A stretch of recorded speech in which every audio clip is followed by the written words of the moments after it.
Qurban olum. Sənə qurbanam. Adı nədir sənin kuklu? Minnoş. Baxın, Minnoşa baxın üzünə. Baxın üzünə baxmaya, üzünə. O düzü görünmür axı. Üzün bəri elə Minnoşun. Hə. Neçə yaşı var Minnoşun sənin? 4'te. 4 yaşı var. Hafif. Nətər sən Minnoşun səndən böyüdü ki? Sənin 3 yaşın yoxdur. Ablamla baxın. Maması kimdir onun? Səkinə. Sakinə. Qudaqlarını yatmır ona. Görə döyür. Döyür karşıqada onda. Döymür yatmır. Döydü yatmır. Döydü yatmadı. Hiç karşıqada yatmadı. Yatmadı.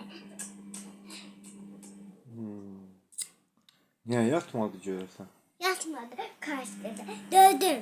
Döydü. Layla ilə də yazıb döymə. Aliyar axı. Ay Allah. Ucunda. Gücündə. Hı. Hə. Yastıqda yatdı. Yastıqda yatdı. Ha yastıqda. Sən Minnoşa nə verəsən yeməyə?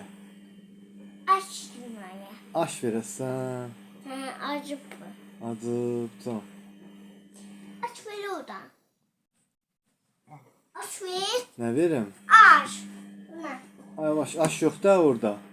Ver. Ordadır. Ver. Yaxşı, qoy qızdıraq verək, hə?